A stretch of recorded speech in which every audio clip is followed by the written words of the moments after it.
मैंने किया है ये सब गांधार नरेश, मैंने किया है।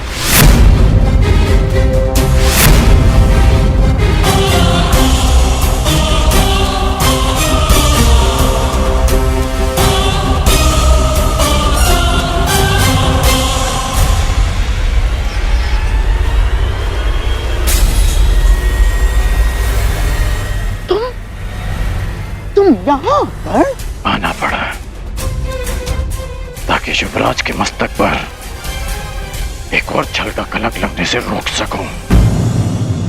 छल तो तुमने किया है हमारे साथ अंगराज कर्ण, हाथ में आए हुए शत्रु को छुड़वा कर।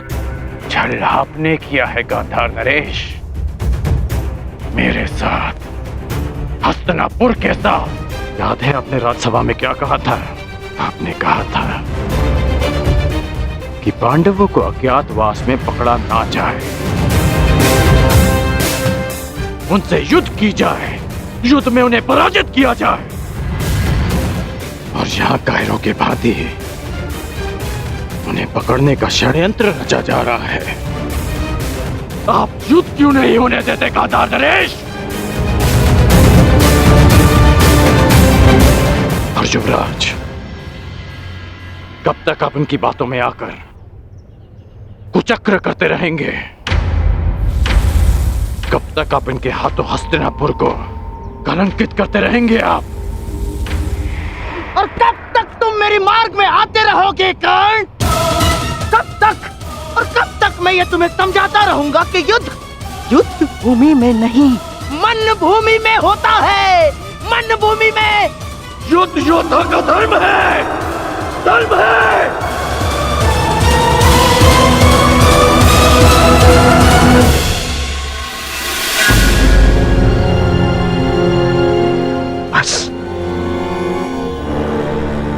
बस कर्ण, बस। तुम्हारे भाषणों के लिए हमारे पास बहुत सारा समय बचा है, परंतु सूर्यास्त होने में कुछ ही घड़ियां शेष हैं कर्ण।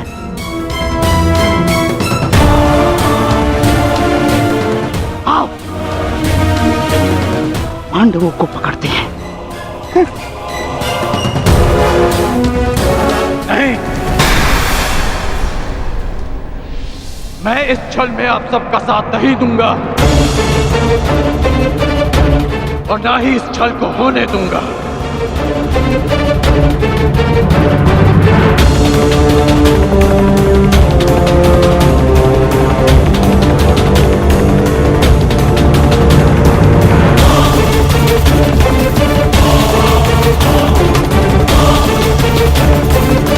क्या? नहीं जाओगे? तुम हस्तिनापुर के सेवक होकर, सेवक। और ये बात कभी मत भूलना, समझ गए?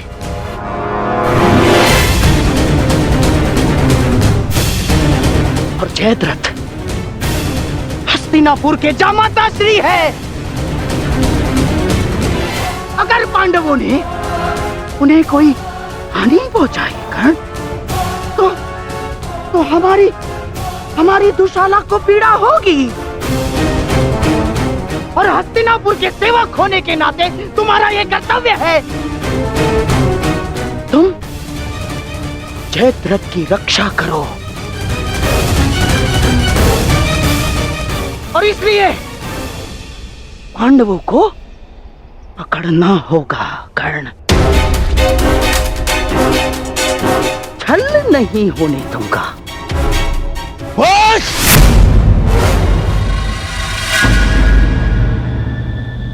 कर्ण मेरा देश है, तुम मेरे साथ चलोगे।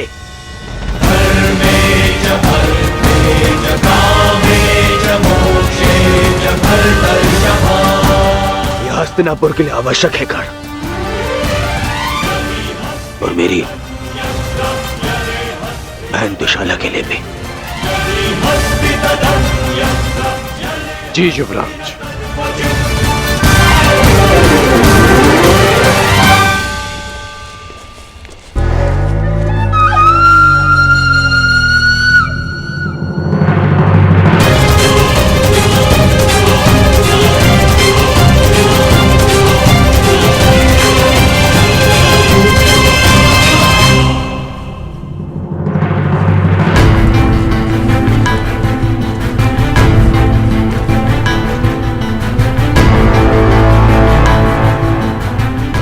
मैं सौगंध लेता हूं, यदि जयद्रथ का बाल भी बाका हुआ तो मैं उन पांडवों को छोड़ूंगा नहीं।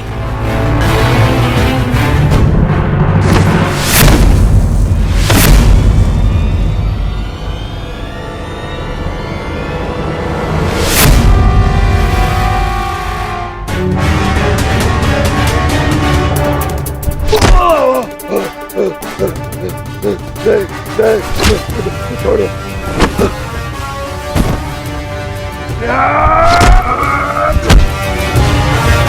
क्षमा कर दो मुझे, तुम्हें क्षमा कर दूं। तुमने पांचाली को छूने का दुस्साहस किया है जयद्रथ।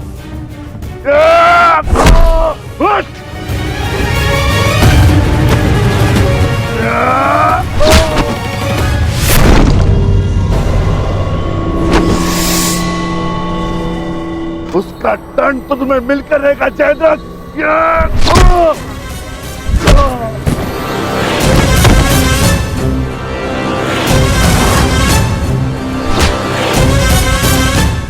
हम पांचों भाई 5 उंगलियां नहीं, एक मुट्ठी है। आओ उसका बल दिखाता हूं।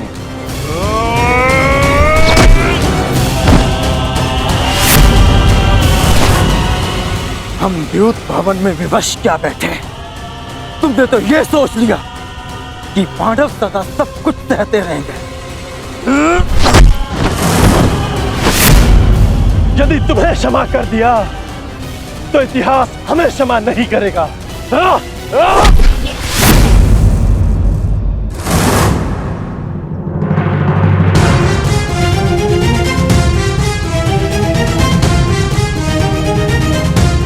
मुझसे भूलो ये पांचाली, मेरे अपराध को क्षमा करो देवी।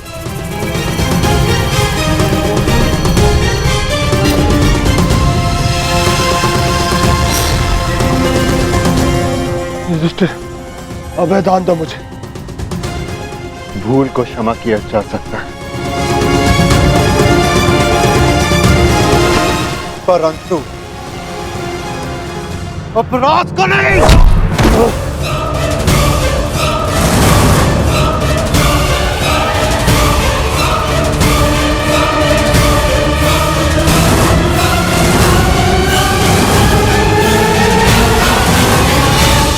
अभय दान दो युधिष्ठिर, तुम्हारी बहन का पति हूं मैं।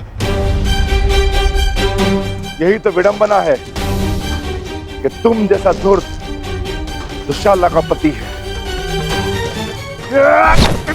क्या? तुमने पांचाली को ऐसे ही घसीटा था ना?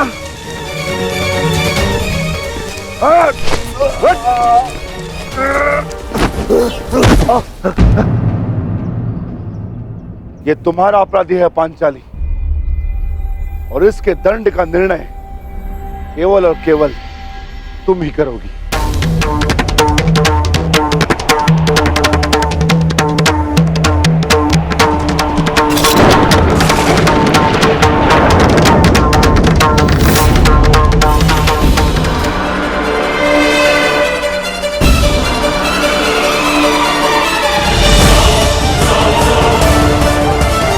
क्षमा कर दो पांचाली, मेरे अपराध को क्षमा कर दो।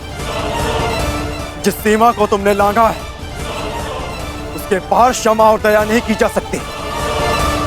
इस अपराध का दंड तुम्हें अवश्य मिलेगा।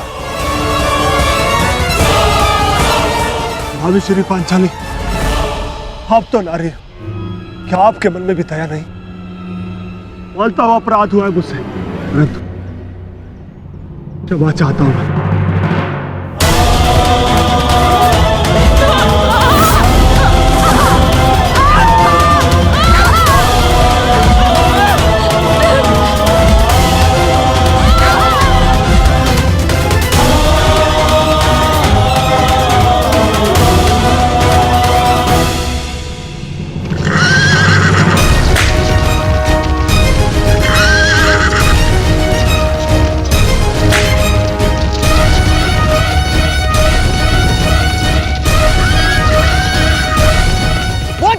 क्षमा नहीं करेंगे दुर्योधन।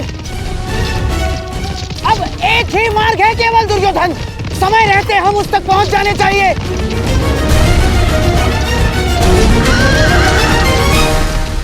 नहीं नहीं, मुझे क्षमा कर दो। नहीं नहीं नहीं नहीं, मानता हूं अपराध हुआ मुझसे, परंतु क्षमा कर दो मुझे। अपमान की अग्नि में दया भस्म हो जाती है जयद्रथ।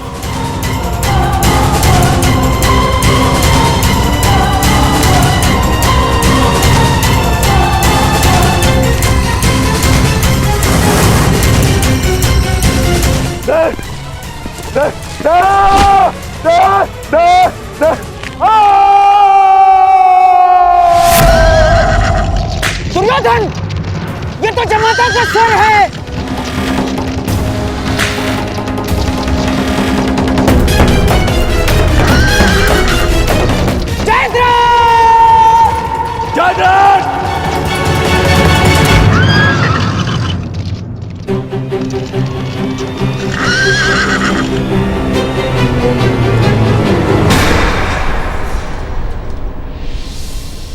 जीजाश्री,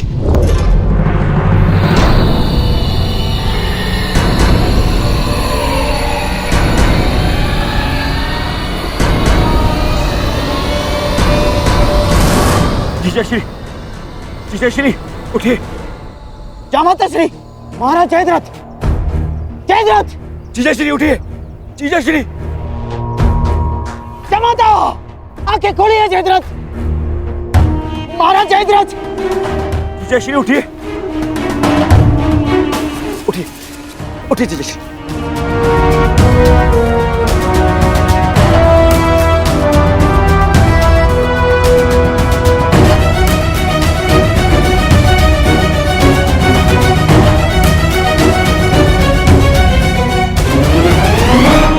महाराज जयद्रथ, ये सब किसने किया? महाराज जयद्रथ, किसने किया बताइए। पांडव कहाँ है? वो चले गए।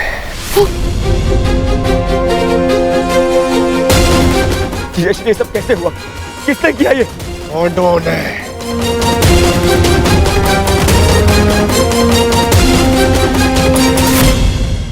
मैं उनके समक्ष बहुत रोया, गिड़गिड़ाया, क्षमा मांगी, परंतु उन्होंने मेरी एक ना सुनी।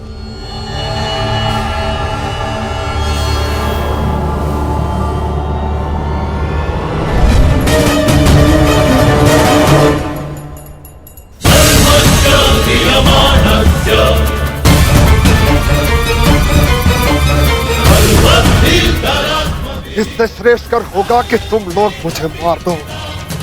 इतना अपमान मत करो मेरा। इस अपमान के पश्चात मैं जीत बचा तो ऐसा भयंकर प्रतिशोध होगा कि तुम पांचों की आत्मा कांप उठेगी। मत कर दो मेरा।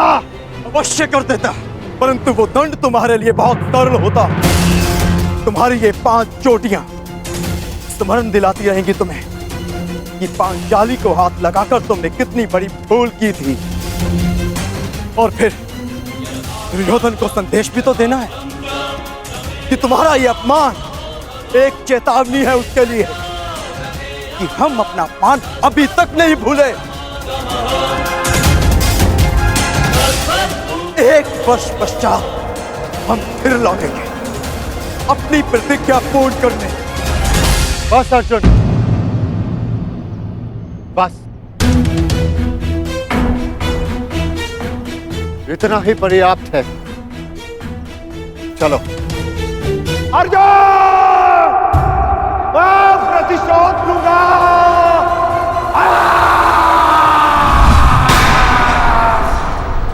अब मैं उन पांडवों को नहीं छोड़ूंगा, नहीं छोड़ूंगा उन्हें। उन्होंने मेरे जीजाश्री का अपमान किया। मेरे जीजाश्री का? इनका अपमान करके उन्होंने मुझे दिग्विजयी दुर्योधन को ललकारा है।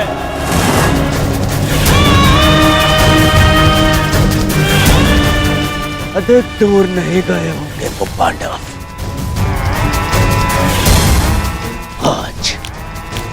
आज और इसी क्षण आज फिर से वनवास भेजूंगा।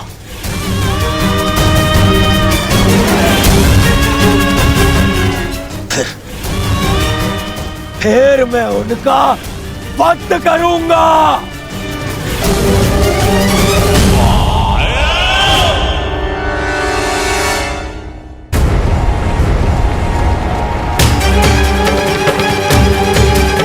जाओ और जाकर उन पांडवों को लेकर आओ। परंतु युवराज,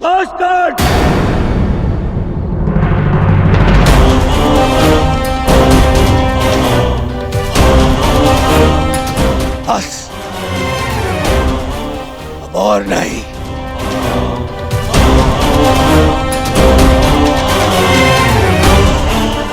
जाओ सैनिकों और जाकर उन पांडवों को अभी इसी क्षण मेरे समक्ष लेकर आओ।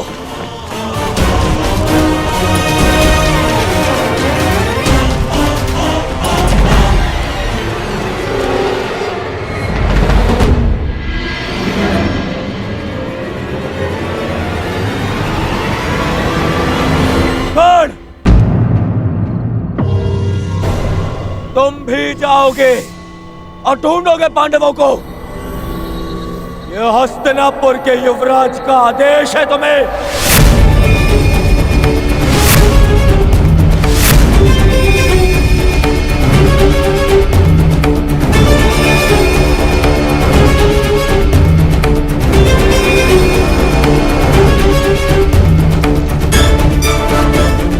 दुर्योधन, मुझे इस पर संदेह है। मुझे न जाने मुझे ऐसा क्यों लगता है कि इसने पांडवों को ढूंढ भी लिया, तो ये हमें बताएगा नहीं ना।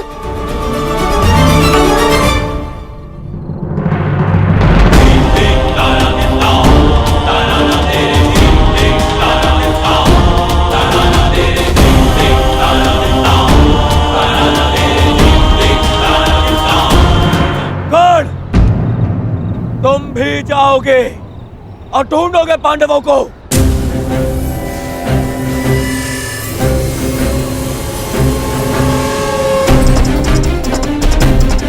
दुर्योधन, न जाने मुझे ऐसा क्यों लगता है कि इसने पांडवों को ढूंढ भी लिया, तो ये हमें बताएगा नहीं ना।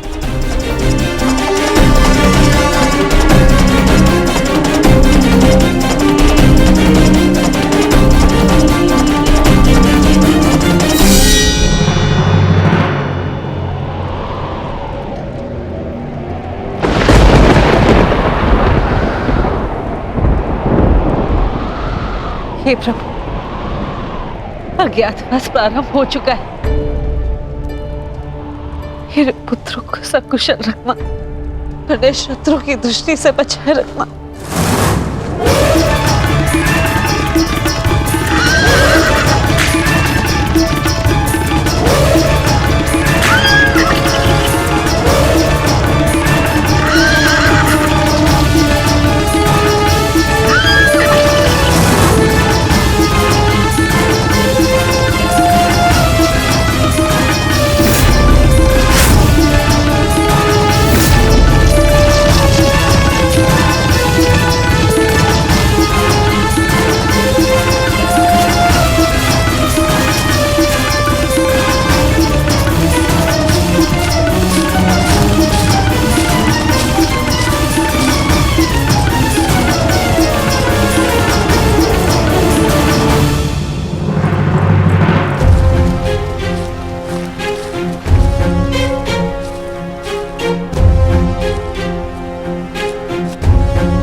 भाग्य हमारे पक्ष में।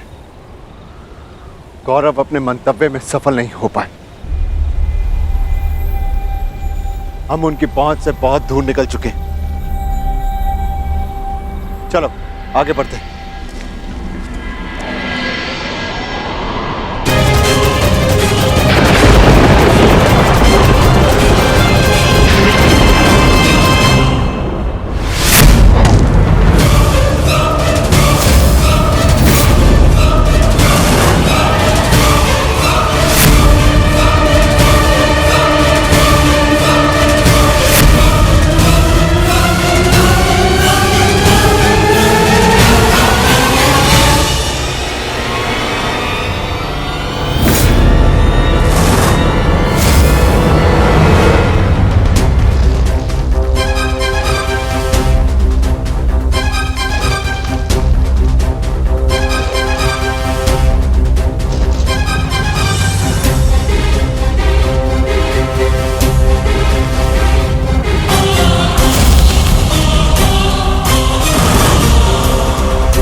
यदि आज फिर से वनवास भी गया तो तुम्हें स्वर्ग पहुंचा कर जाऊंगा।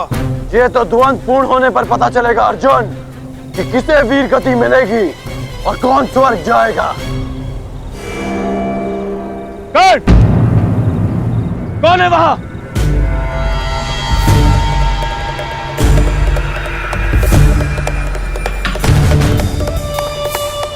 वहां पर पांडव है क्या?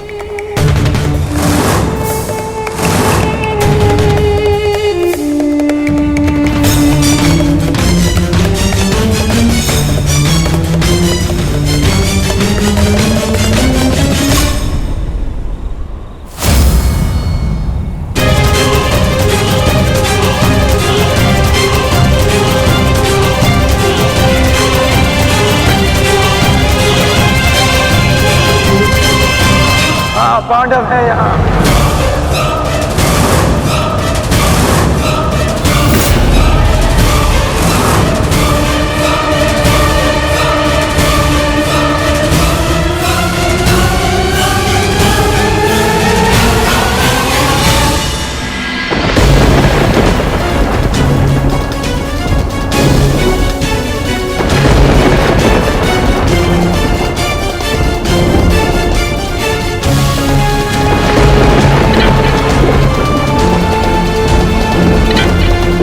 ये दीपक मेरे पुत्रों के प्रतीक है, इन्हें मैं बुझने नहीं दे सकती।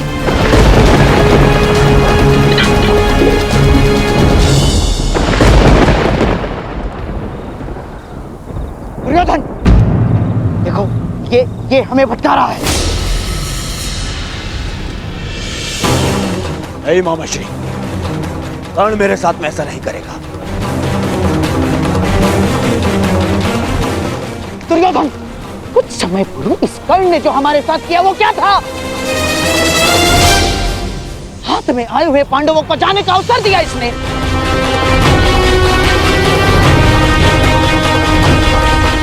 नहीं मामाश्री। दुर्योधन, मुझे इस कर्ण पर तनिक भी विश्वास नहीं है। इसने यदि कहा कि पांडव यहाँ हैं, तो निश्चित रूप से पांडव वहाँ नहीं है। मेरा विश्वास करो, पांडव नहीं है वहाँ, मेरा विश्वास करो। हमें पांडवों को पकड़ना है। एक एक पल वो हमसे दूर होते जा रहे हैं। दुर्योधन, मैं कह रहा हूं, मेरा विश्वास करो, आओ मेरे साथ।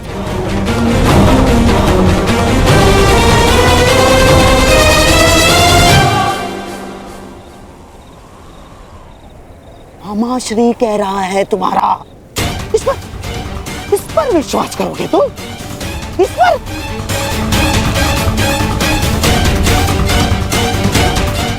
आओ चलो दुर्योधन।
ये मत समझना कि मैं तुम्हें दयावश छोड़ रहा हूं,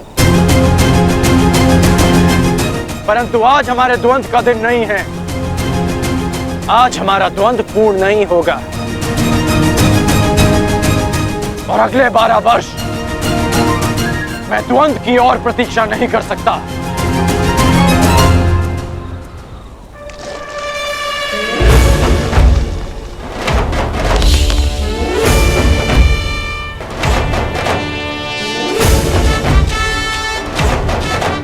एक वर्ष पश्चात हम फिर मिलेंगे अर्जुन, जब तुम्हारा अज्ञातवास पूर्ण हो जाएगा। तब हमारे मध्य और कोई नहीं होगा।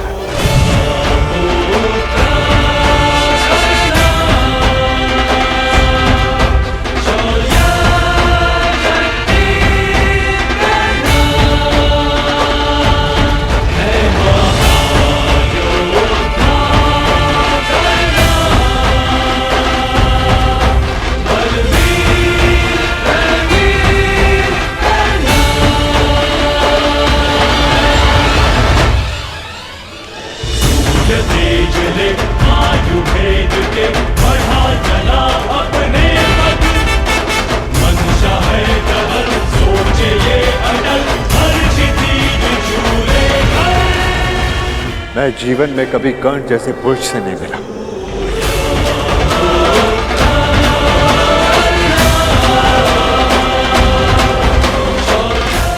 कदाचित ये हमारे पक्ष में होता।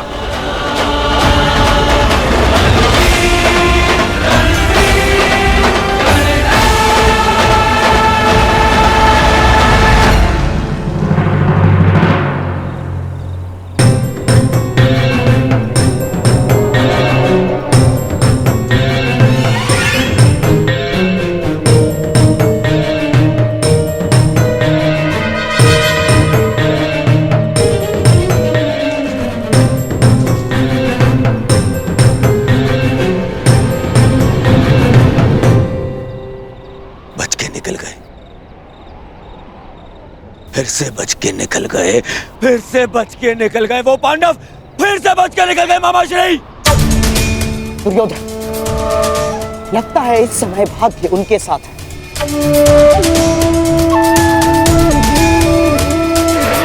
परंतु वर्ष में 6 बार ऋतु बदलते हैं, 6 बार। पूरा 1 वर्ष है हमारे पास। हमारा भी समय आएगा दुर्योधन, अवश्य आएगा, अवश्य।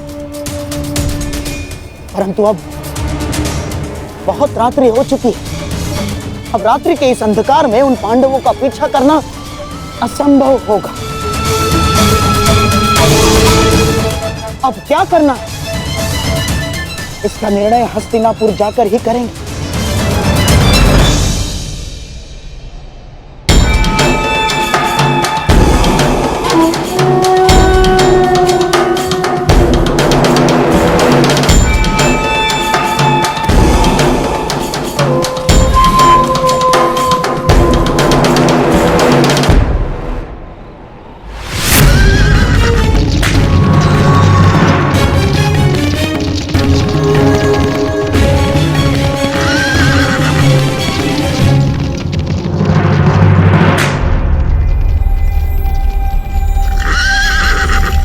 कहाँ खोए हो महारथी?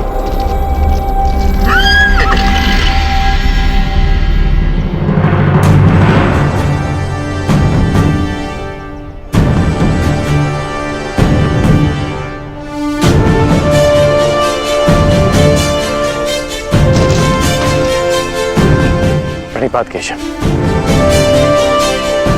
क्षमा कीजिएगा, मैंने आपको देखा नहीं। क्योंकि मन उद्विग्न है, द्वंद्व अधूरा छोड़कर आ गए। हाँ, पाषाण बनकर जिस जल में गिरे थे उसी के साथ छल किया अंगराज। क्या इसे मैं ये संकेत समझूं कि तुम न्याय के पक्ष में आ रहे हो? आप तो सब जानते हैं केशव। हाँ, परंतु तुम्हारे मुख से सुनने का अलग ही आनंद है मित्र। तुम्हें सुनना अच्छा लगता है तो सुनिए, मैंने छल नहीं किया, मैंने छल रोकने का प्रयास किया है। प्रयास किया है कि द्यूत में जो अधर्म हुआ उसे धर्म युद्ध से धोया जा सके। और यदि इसे कोई छल मानता भी है तो मेरा मानना है कि एक महान लक्ष्य के लिए एक असत्य का पाप चढ़ भी जाए तो कोई बुराई नहीं। और वैसे भी मेरे कंधों पर श्राप का बोझ इतना बड़ा है कि एक छोटे से पाप का बोझ कोई अंतर नहीं डालेगा वासुदेव।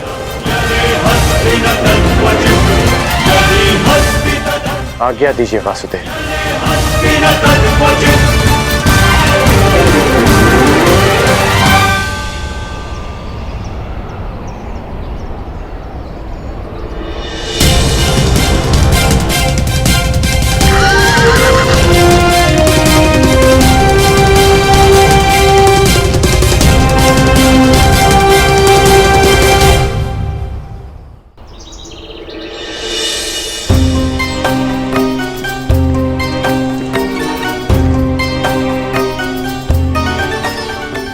नहीं जाता।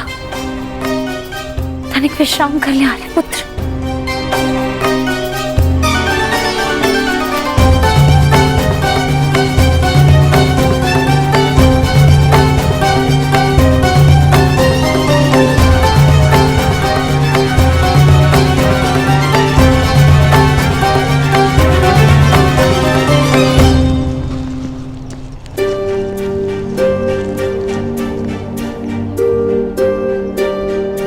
प्यास लगी है।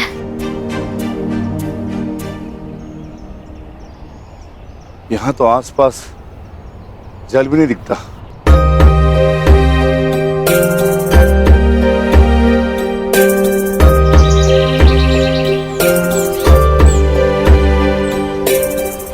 अनुज भाई, वो देखो, जल पक्षी। यहाँ जल अवश्य होगा। जी, मैं जाकर जल लेकर आता हूँ।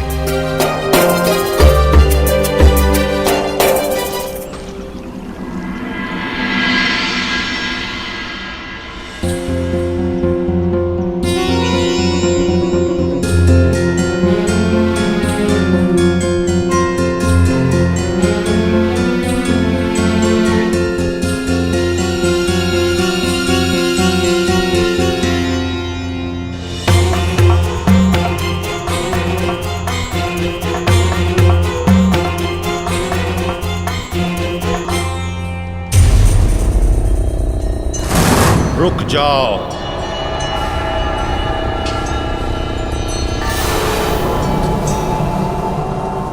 ये सरोवर मेरा है। इसका जल उपयोग में लेने से पूर्व मेरे प्रश्नों का उत्तर देना होगा।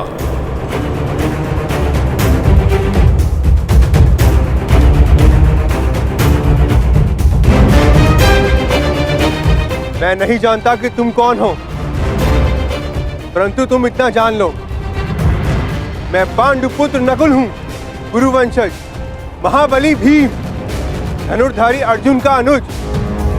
मुझे तुमसे कोई भय नहीं है। ये वीर भोग्य वसुंधरा है। मुझ में बल है और मैं जल लूंगा।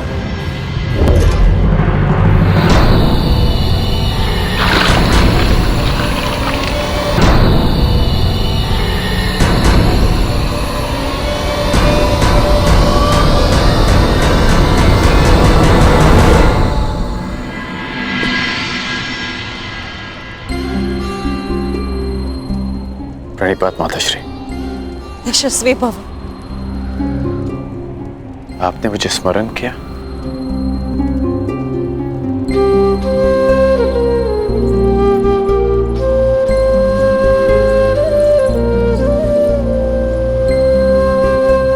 सुना मैंने। कल क्या हुआ, किस प्रकार तुमने मेरे पुत्रों को फिर वनवास जाने से रोका। धन्यवाद करना था तुम्हारा, परंतु मन में एक प्रश्न है जिनका तुम दमन करना चाहते थे।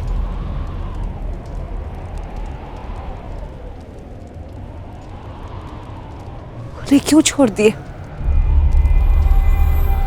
प्रतिज्ञा ली थी कि युद्ध में आपके पुत्रों को पराजित करूंगा, इसलिए जाने दिया। अर्थात वो युद्ध में अवश्य पराजित होंगे।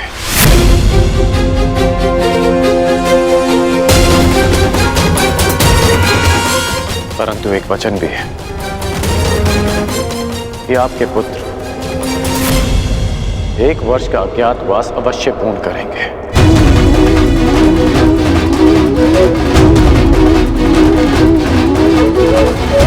आज्ञा दीजिए माताश्री।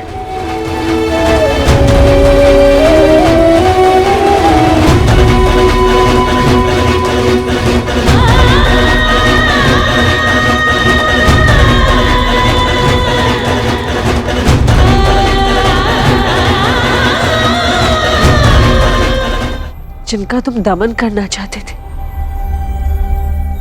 उन्हें क्यों छोड़ दिए? प्रतिज्ञा ली थी कि युद्ध में आपके पुत्रों को पराजित करूंगा, इसलिए जाने दिया। परंतु एक वचन भी है कि आपके पुत्र 1 वर्ष का अज्ञातवास अवश्य पूर्ण करेंगे।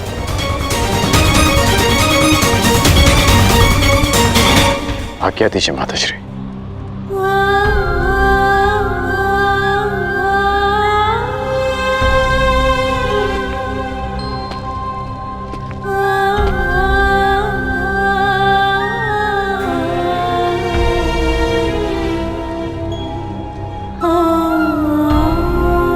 कदाचित मैं तुम्हें बता सकती पुत्र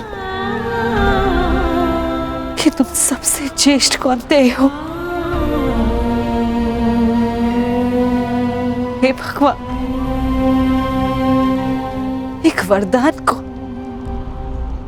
क्यों मेरे लिए अभिशाप बना डाला तूने?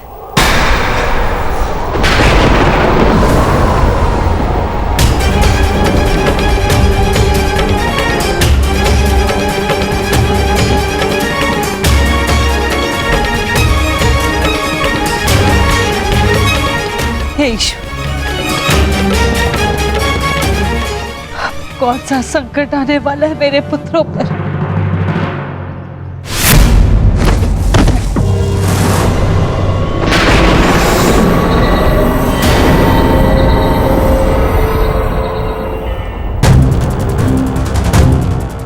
इतना विलंब हो गया है। अब तक तो नकुल को आ जाना चाहिए था। मैं देख कर आता हूँ ज्येष्ठ, कहीं कोई संकट तो नहीं। मैं भी साथ चलता हूँ। दुर्योधन के गुप्तचर हमारी खोज में, कहीं उनकी ओर से कोई संकट ना आया। यदि शत्रुदल से कोई हुआ तो ज्येष्ठ, उन्हें तो मैं स्वर्ग लोक भेज कर ही आऊंगा।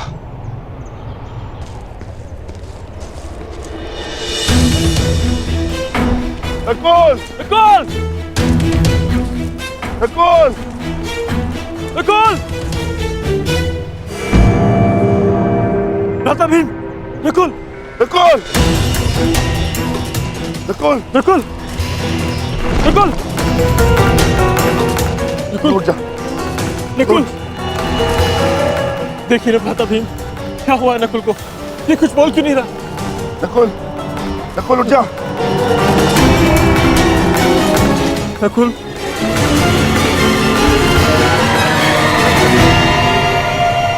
कौन छिपाए यहाँ? किसने मेरे अनुज नकुल पर प्रहार करने का साहस किया है?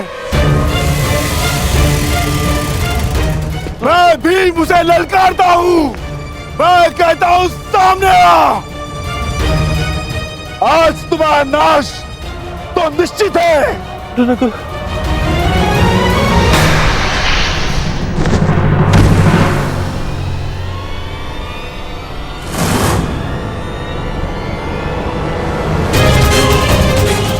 अरे ये क्या हो गया? कदे उठो। नकुल! कदे उठो। कदे!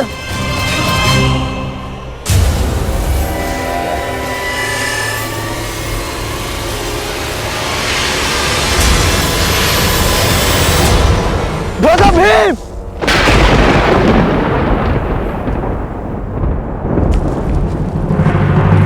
भ्राता भीम! भ्राता भीम! सहदेव! सहदेव!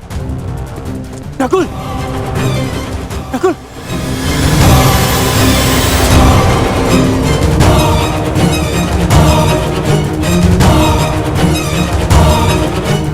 जो महाबली भीम को गिरा सके,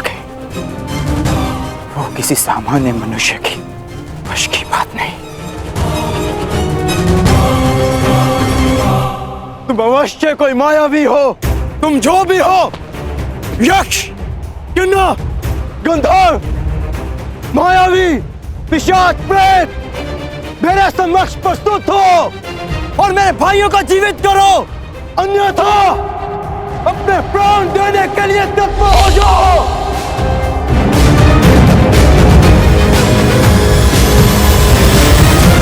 मैं धनुर्धारी अर्जुन तुम्हें ललकारता हूं।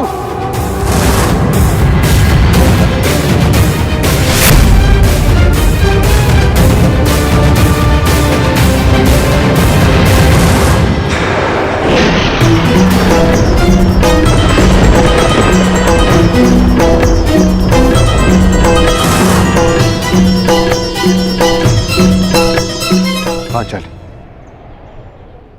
ये भाला तुम्हारी सुरक्षा के लिए।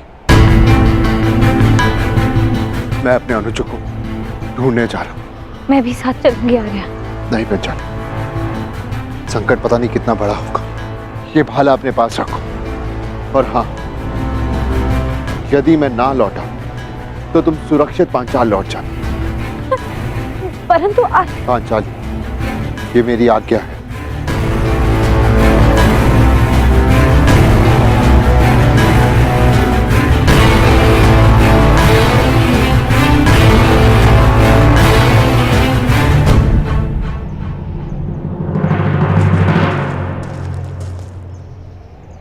नकुल, भीम, सहदेव,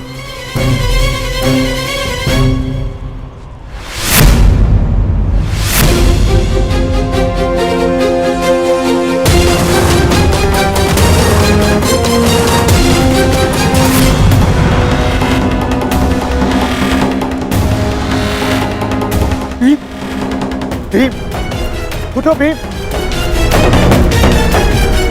सहदेव, सहदेव, नकुल, आंखें खोलो। अर्जुन, अर्जुन अपनी आंखें खोलो। अर्जुन,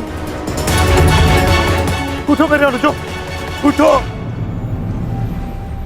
उठो अनुजो, उठो।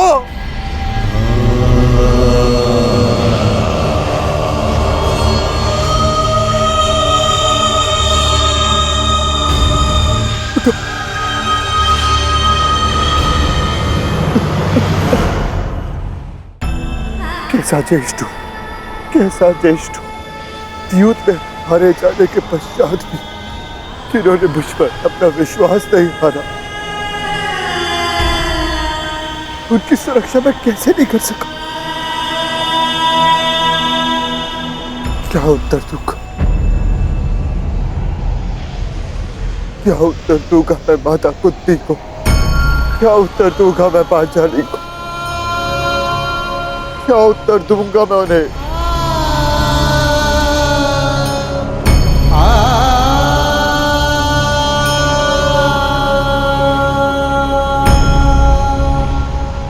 मैं नहीं चाहता कि आप कहो, परंतु मैं ये चाहता कि मेरे अनुजों की हत्या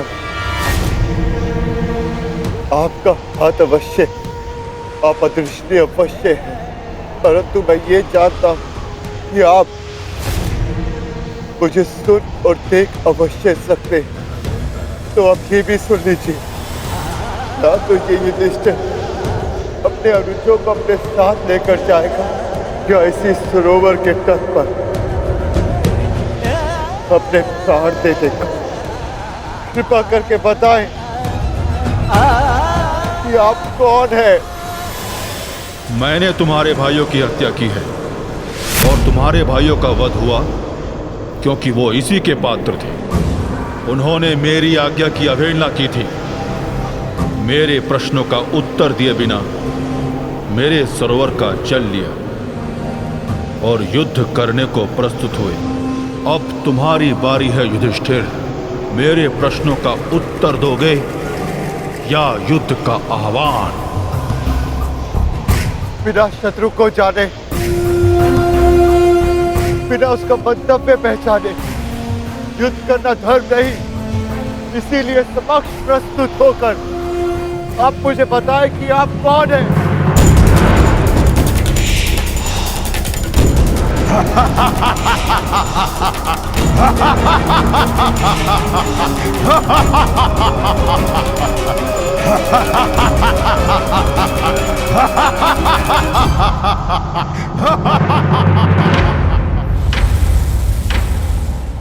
मैं यक्ष नायक हूं और ये सरोवर मेरा है। पंच तत्वों पर केवल परमेश्वर का अधिकार है, तो फिर इस जलाशय के जल का उपयोग करने से आप किसी को कैसे रोक सकते हैं? ऐसे कैसे किसी के प्राण ले सकते हैं आप? उत्तर दीजिए। मैं व्यर्थ विवाद नहीं करता हूं युधिष्ठिर। धर्मराज हो, इतना तो समझते हो ना कि बिना किसी की अनुमति लिए किसी की वस्तु का प्रयोग करना चोरी है, और मैंने चोरों को दंड दिया है। परंतु तुमने यहां आकर ना मेरी संपत्ति पर दृष्टि डाली और ना मुझे युद्ध के लिए ललकारा। अभी तो तुमने मेरा आह्वान किया, इसलिए मैं तुम्हें एक अवसर देता हूं। मुझे मेरे प्रश्नों का उत्तर दो और मैं तुम्हारे एक भाई को जीवित कर दूंगा। बोलो, स्वीकार है?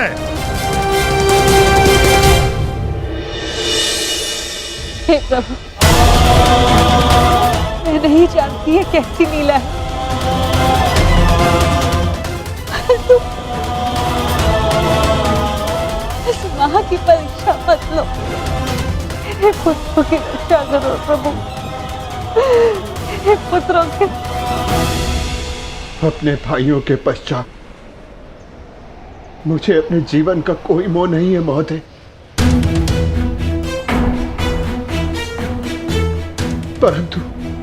परंतु मेरा एक भाई जीवित हुआ तो मुझे संतोष होगा। तो ठीक है, मेरा पहला प्रश्न,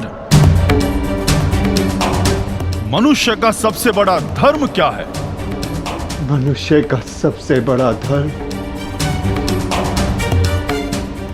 अपना लक्ष्य पूरा करना है। और उसका लक्ष्य क्या है? अपना कर्तव्य पूरा करना। मनुष्य में कितने वर्ण हैं और प्रत्येक वर्ण का कर्तव्य क्या है? मनुष्य में 4 वर्ण हैं, ब्राह्मण, क्षत्रिय, वैश्य, शूद्र। ब्राह्मणों का कर्तव्य है केवल वेद पाठ करना ही नहीं, बल्कि धर्म को जनमानव में बसाना भी है। क्षत्रिय का कर्तव्य पराक्रम से धर्म की रक्षा करना है। वैश्य का कर्तव्य आर्थिक उन्नति करना है और शूद्र का कर्तव्य सेवा करना। परंतु इन चारों कर्तव्यों से बड़ा भी एक कर्तव्य है, वो है प्रत्येक मनुष्य का हित करना। क्षत्रिय हो, वैश्य हो या शूद्र हो, यदि वो जनहित नहीं कर सकता तो वो मनुष्य नहीं है। उत्तम युधिष्ठिर,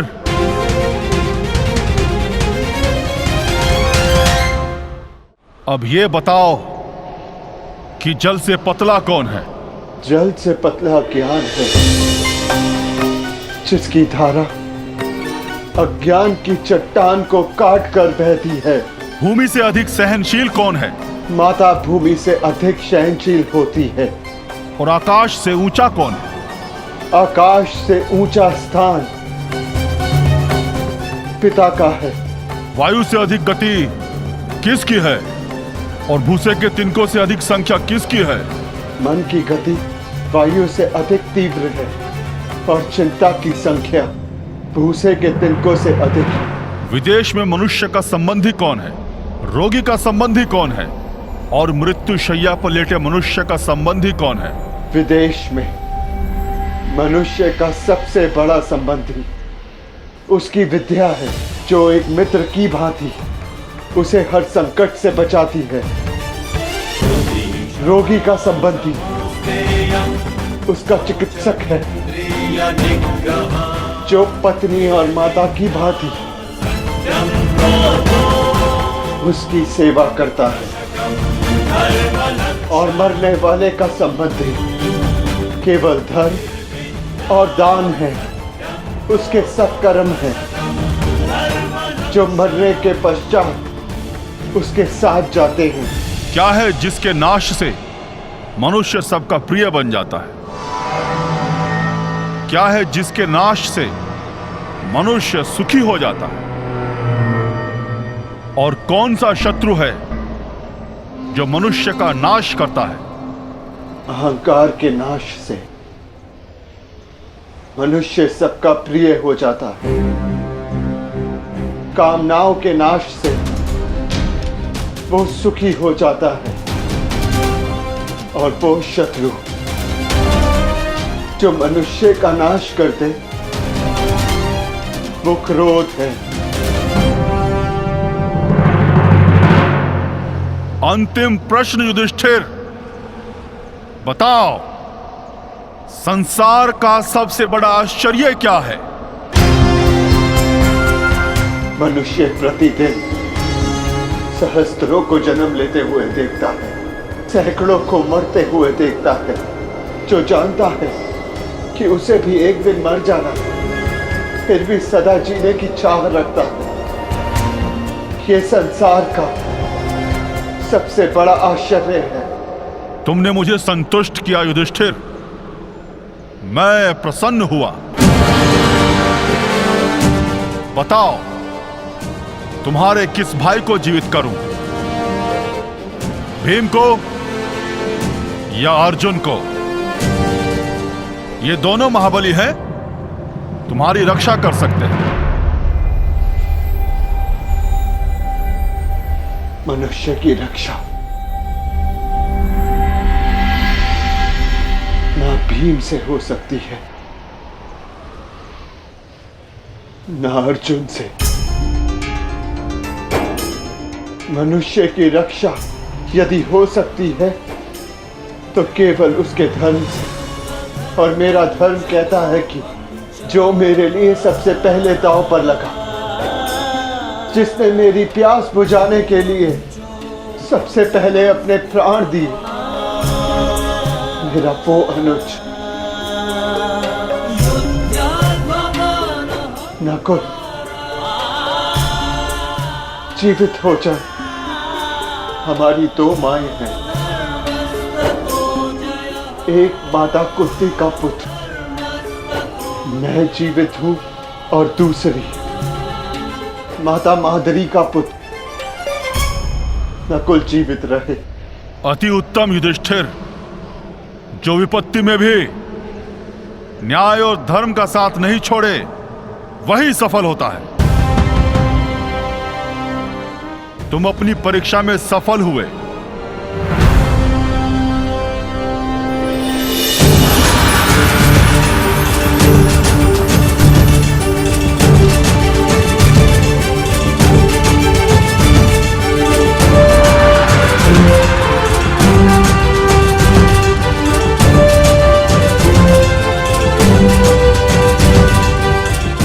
आज मैं पूरा संसार जीत के, मेरे पांचों भाई मेरे साथ हैं, मुझे किसी की कामना नहीं।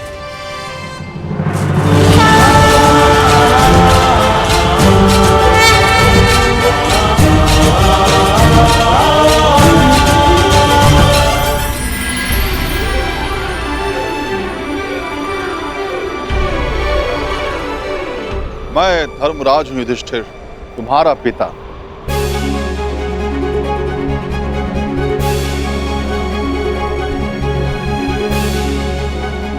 मैं तुम्हारी परीक्षा ले रहा था। मैं जानना चाहता था कि होने वाले महायुद्ध में क्या तुम न्याय कर पाओगे, और मुझे विश्वास हो गया कि तुम सदा न्याय और धर्म की स्थापना करोगे। विजय भाव पुत्र, विजय भाव।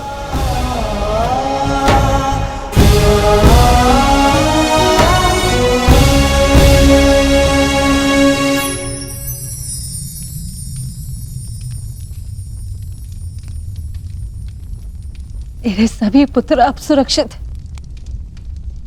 धन्यवाद देव।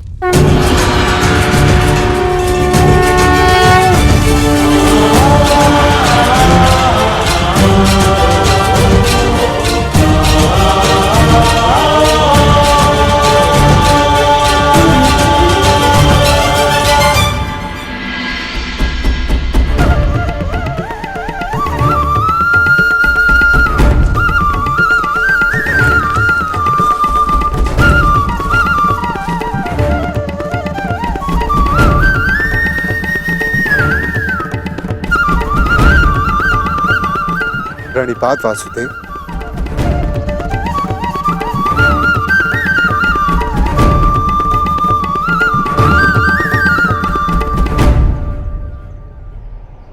आप यहाँ वासुदेव? हाँ धर्मराज, तुम एक परीक्षा में भले ही सफल हो गए, परंतु मैं यहाँ अगली परीक्षा के लिए तुम्हें सावधान करने आया हूं। कैसी परीक्षा माता? अज्ञातवास की परीक्षा अर्जुन, जो सरल नहीं होगी। क्या उसके विषय में कुछ सोचा है? जैसे वनवास कट गया वैसे ही अज्ञातवास भी कट जाएगा माधव। नहीं युधिष्ठिर, मनुष्य को अपनी कठिनाइयों से निकलने के विषय में पहले सोच लेना चाहिए, क्योंकि कठिनाइयों का लाभ उठाने के विषय में उसके शत्रु पहले सोच लेते हैं। असंभव! कैसे हो सकता है ये? पांडव बचकर कैसे निकल गए?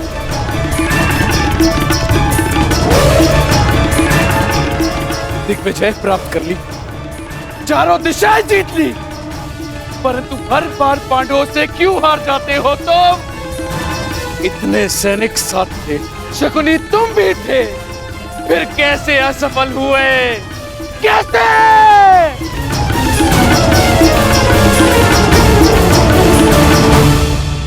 रुष्ट ना होइए महाराज, हम असफल नहीं हुए,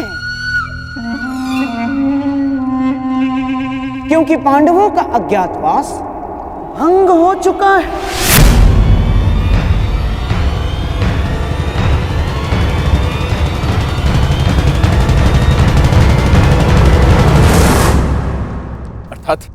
अर्थात ये महाराज कि अंगराज कर्ण ने पांडवों को अज्ञातवास में देखा था।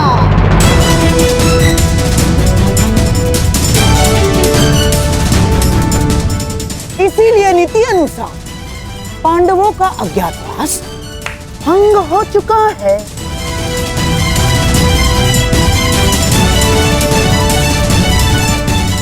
है ना कर्ण?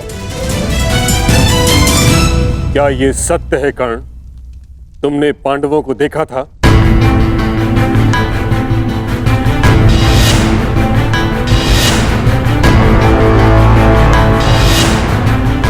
जानता हूं पुत्र, तुमने अवश्य पांडवों को देखा है, परंतु अब समय है कि उनके विरुद्ध एक और अधर्म को होने से रोका जा सके।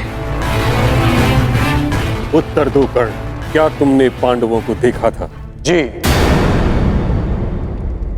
देखा था।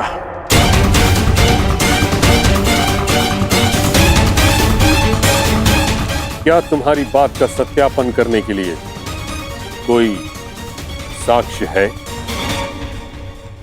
नहीं। ऐसा क्यों? जब तक सैनिक वहां पहुंचे, पांडव वहां से जा चुके थे और मैंने गांधार राज और युवराज को बताया था कि पांडव मेरे समक्ष खड़े हैं, परंतु उन्होंने मेरी बात का विश्वास नहीं किया और दूसरी ओर चले गए। गांधार राज, अज्ञातवास के नियमों के अनुसार साक्ष्य को कुरुकुल के किसी सदस्य का समर्थन होना चाहिए। अंगराज के साक्ष्य होने पर किसका समर्थन है उन्हें?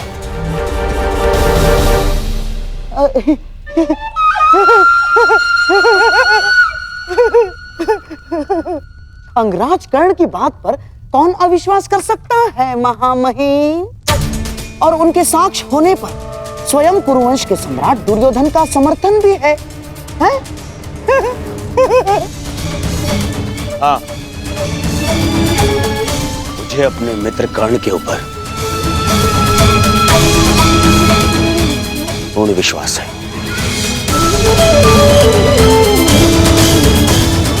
मैं समर्थन करता हूं कि कर्ण ने पांडवों को अज्ञातवास में देखा है।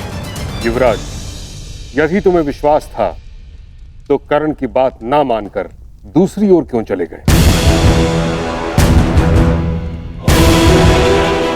और आप गंधार राज, यदि आपको कर्ण की बातों पर विश्वास था तो आप उसके पास क्यों नहीं गए?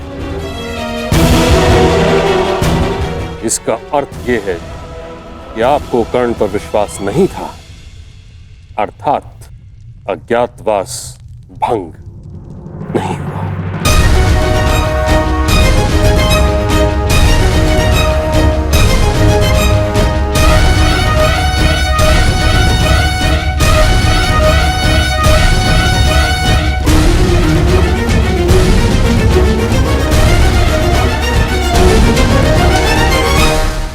परंतु प्रश्न ये उठता है ताचरी कि अब किया क्या जाए?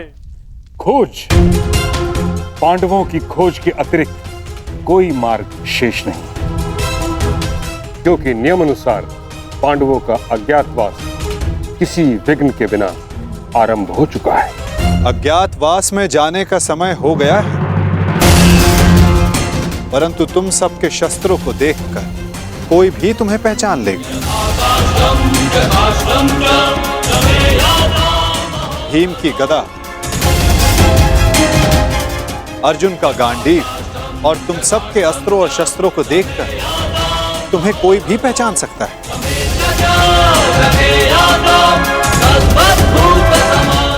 इसीलिए जाने से पूर्व इन्हें छिपा देना आवश्यक है। परंतु कहां माधव? यदि किसी ने यह शस्त्र ढूंढ लिए तो? कोई भी स्थान सुरक्षित नहीं है। स्थान सुरक्षित नहीं होता अर्जुन, स्थान सुरक्षित किया जाता है। मैं समझा नहीं माधव। अपने अस्त्रों और शस्त्रों को नीचे रखो।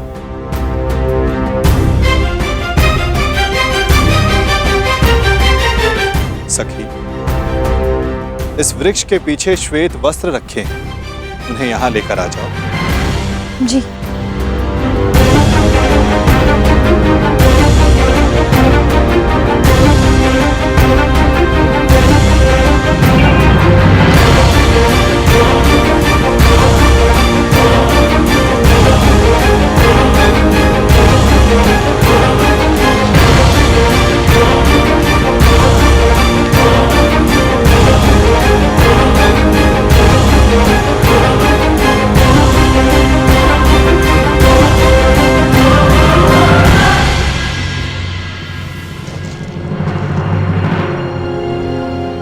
अब जो भी इसे देखेगा उसे यह प्रतीत होगा कि ये एक मृत शरीर है।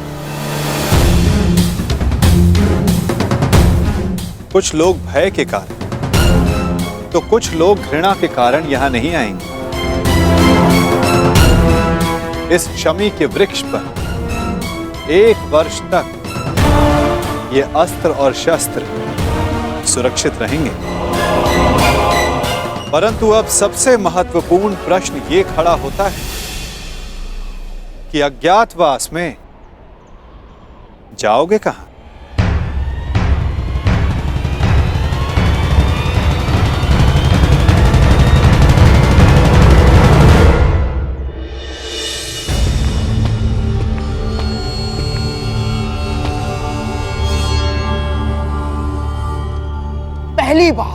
पहली बार किसी ने भरी सभा में शकुनी को मूर्ख सिद्ध किया है कर्ण, और इसका मूल्य तुम्हें चुकाना होगा। मैंने वन में भी सत्य कहा था और राजसभा में भी। मैं तुम्हें बस मामाजी, बस। एक दूसरे के ऊपर आरोप लगाने बंद कीजिए। तो हो गया, अपने घायल दम पर कोप का मलहम लगाना बंद कीजिए आप। और तुम कौन? अपने आप को मेरा सेवक कहते हो ना? तो ठीक है, अब तुम मेरा आदेश मानोगे। जाके ढूंढो उन पांडवों को। केवल 1 वर्ष है मेरे पास, केवल 1 वर्ष। आर्यव्रत के सभी राजा या तो मेरे अधीन हैं और या मेरे मित्र। तो अब जाओ और ढूंढो इन्हें, गुप्तचर भेजो, जो करना है करो। परंतु मुझे सूचित करो कि पांडव कहां छुपे हैं। बस। जिस आर्यव्रत पर विजय पाने के लिए 12 वर्ष लग गए दुर्योधन, 12 वर्ष, वहां 12 महीनों में पांडवों को कैसे ढूंढ पाओगे तुम?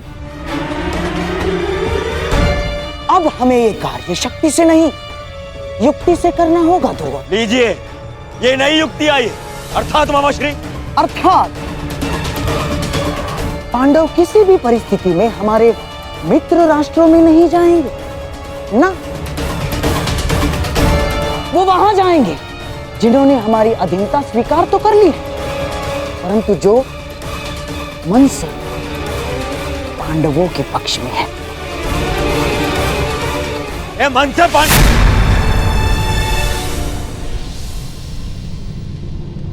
द्वारका। दुर्योधन को लगेगा कि तुम सब द्वारिका में छिपे हो, इसलिए वो अपने गुप्तचर द्वारिका और तुम्हारे मित्र राजाओं के यहाँ भेजेगा।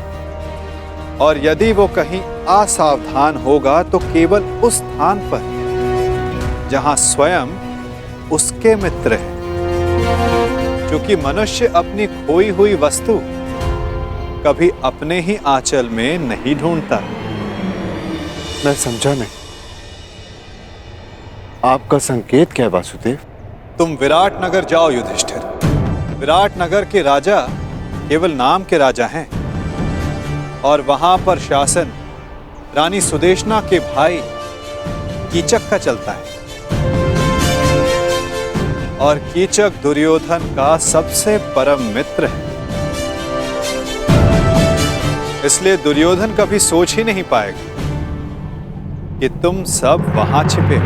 सूर्य भले ही मेघों में छिपा, परंतु उसका तेज बाहर आ ही जाता है। ठीक उसी प्रकार मनुष्य भी प्रकृति से भिन्न व्यवहार नहीं कर सकता दुर्योधन, ना?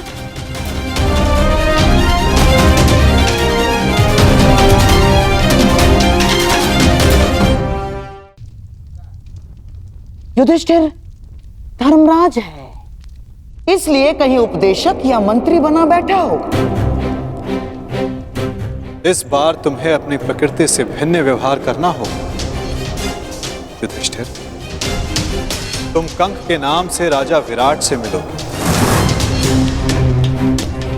और तुम वो कार्य करोगे जो तुम जीवन में कभी नहीं करना चाहते। तुम राजा विराट के साथ चौसर खेलोगे।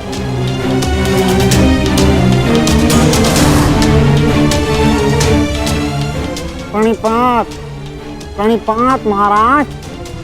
वृकोदर भीम के पेट की अग्नि बुझती नहीं, इसीलिए वो कहीं मिष्ठान्न के प्रतिष्ठान पर होगा। उसकी भूख स्वयं उसका पता बता दे। तुम्हें अपनी भूख पर नियंत्रण रखना होगा भीम। तुम वल्लभ बनकर विराट की भोजनशाला में काम करोगे।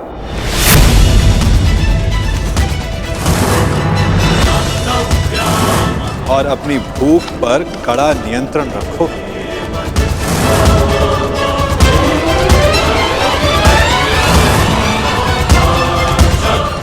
और अर्जुन, उस महाधनुर्धर का पौरुष कहां छिप सकता है ना? वो कहीं होगा सैनिक के वेश में, अपना पौरुषत्व दिखाएगा। और तुम पार्थ, समय आ गया कि उर्वशी से मिले श्राप को वरदान सिद्ध करने का।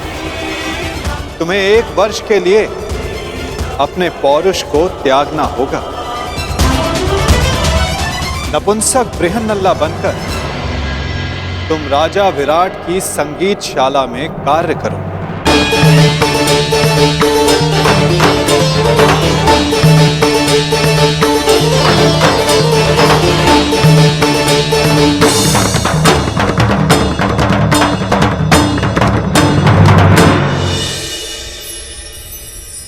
अति उत्तम बृहन्नल्ला, क्या तुम हमारी पुत्री उत्तरा को संगीत और नृत्य की शिक्षा दोगी?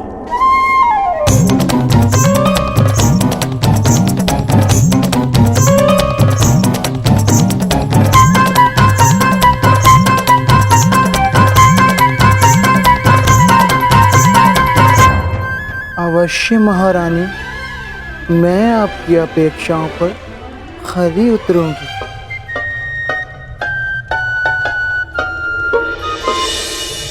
नकुल सहदेव बेचारे कोमल सुंदर, उनसे परिश्रम नहीं होगा ना? इसीलिए किसी राज्य में सभासद बनकर बैठे होंगे। नकुल, सहदेव,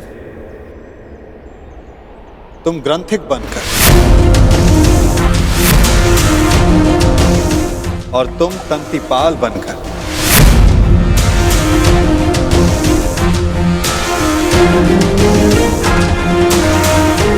विराट नगर की गौशाला और अश्वशाला में कार्य करो।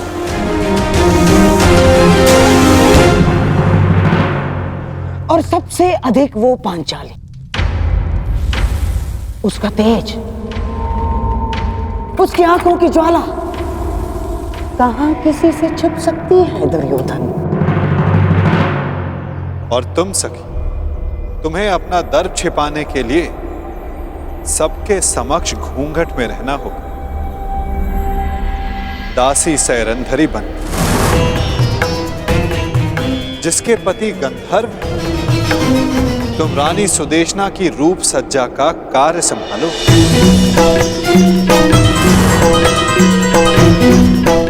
सैरंधरी, ये तो अति उत्तम है कि तुम सदा घूंघट में ही रहोगी, क्योंकि हम नहीं चाहते कि तुम्हारा रूप देखकर विराट राज्य तुम्हारे वश में हो।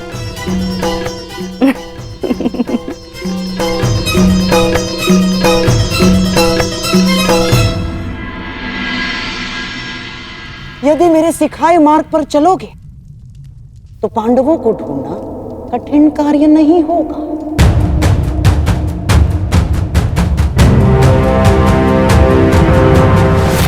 भूल कर रहे हो गांधार राज, पांडव पकड़ में नहीं आएंगे, क्योंकि वो वासुदेव के दिखाए मार्ग पर चल रहे हैं।